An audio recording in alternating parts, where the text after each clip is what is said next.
இயேசு உங்களை நேசிக்கிறார். பிரியமானவர்களே, இந்த நாளில் ஆண்டவர் நம்மளோடு பேசும்படியாய் வேதத்திலிருந்து சில வசனங்களை கூட வாசித்து ஆண்டவர் நமக்கு உணர்த்தக்கூடிய கற்றுக்கொள்ளக்கூடிய காரியத்தை பார்ப்போம். அது எபிரேயர் புஸ்தகம் 3வது அதிகாரம் 7வது வசனம், 8வது வசனம், 9வது வசனம் இப்படியாக சொல்லுகிறது. ஆகையால் பரிசுத்த ஆவியானவர் சொல்லுகிறபடியே இன்று அவருடைய சத்தத்திற்கு கேட்பீர்களாகில், வனாந்தரத்திலே கோபமூட்டினது போல, சோதனை நாட்டில் நடந்தது போல உங்கள் இருதயங்களை கடினப்படுத்தாதிருங்கள்.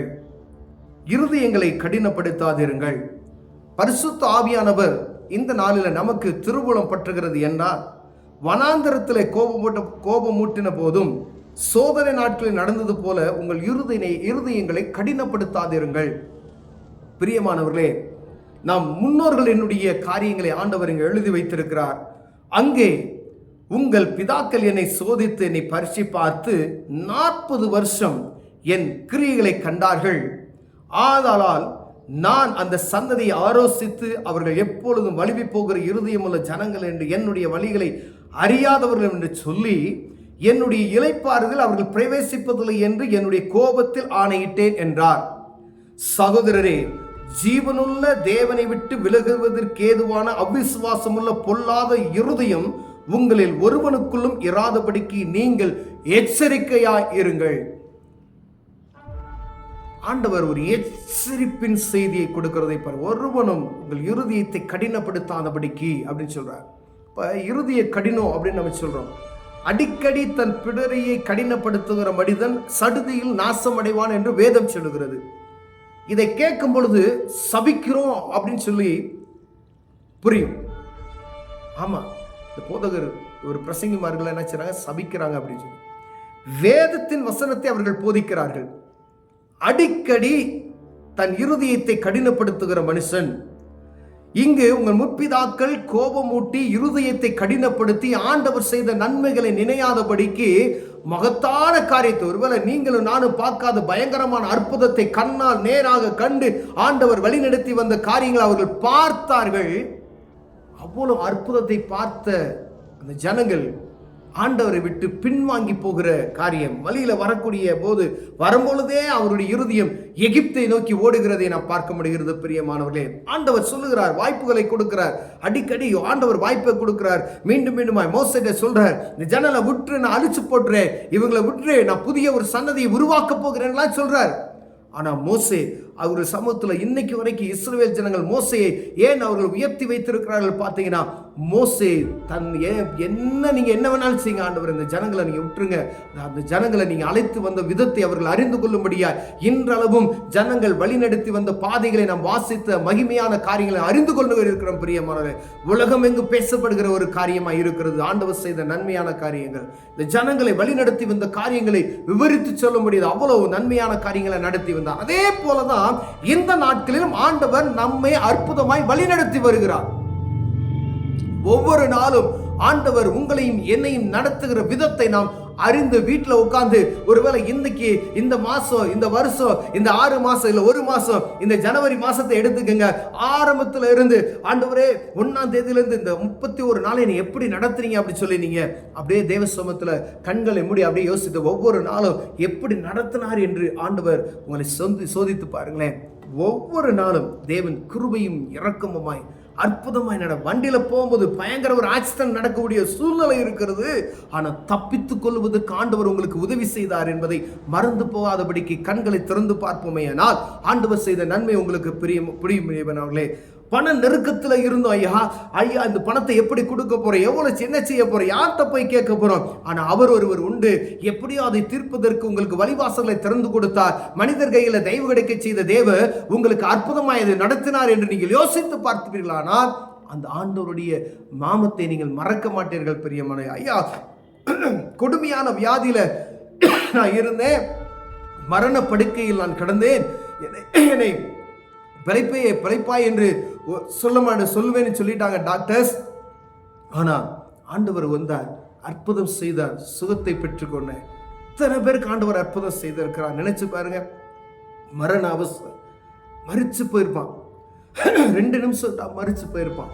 ஆண்டவர் உங்கள் மீது நோக்கம் வைத்தபடி தானே ஆண்டவர் உங்களை தெரிந்து கொண்டது நிமித்தம் தானே அந்த உயிரிலிருந்து பாதுகாத்தார், அந்த மரணத்து பிடியிலிருந்து உங்களை விடுவித்து காத்தார். பிரியமானவர்களே, ஹாஸ்பிட்டல் எத்தனையோ டாக்டரும் கைவிட்ட சூழ்நிலையிலும் ஆண்டவர் மகிமையாய் அவர் இறங்கி வந்து ஒரே ஒரு சின்ன ஜெபம் யாராவது பண்ணிட்டு போயிருப்பாங்க, நீங்க தூங்கிட்டு இருக்கும் போது பண்ணிட்டு போயிருப்பாங்க. ஆண்டவர் இறங்கினார், அற்புதம் செய்தார், நீங்கள் உயிரோடு இருக்கிறீர்கள் என்று மறந்து போய்விடாதீர்கள். பிரியமானவர்களே, அவ்வளோ பெரிய சர்வ வல்லமையில தேவன் உங்களுக்கு செய்த நன்மைகளை அனுதினமும், நீங்க ரோட்ல கல்லு தட்டி கீழே விழுந்தீங்கன்னா மறிச்சு போயிருவீங்க. ஆண்டவர் கல்லில் இடராதபடி உங்கள் கரங்களை என்ன செய்றார்? தாங்கி பிடித்தார். பிரியமானவர்களே, எத்தனை ஆபத்து, எத்தனை கொடூரமான காரியங்கள், எத்தனை விதமான காரியத்தில் உங்களை தப்பித்து ஆண்டவர் உங்களை ஜீவனோடு வைத்திருக்கிறார் என்பதை நினைத்து பாருங்க. இந்த இஸ்ரவேல் ஜனங்களைப் போல இருதயத்தை கடினப்படுத்தி மீண்டுமாய் பாவ கட்டுக்குள் சிக்கி தவிப்போமையினால் ஆண்டவர் சொல்லுகிறார், அததான் சொல்றார், என் மகனே, என் மகளே, நான் உனக்கு முன்னாடி உன் முற்பிதாக்கள் செய்த காரியங்களை மீண்டும் நான் உனக்கு சொல்றேன். அவங்க செய்தது போல கடினமான இருதயத்தை உனக்குள் உண்டாக்காத. இது கடினமான இருதயம், இந்த சரீரம் கடினமான இருதயம் தான்.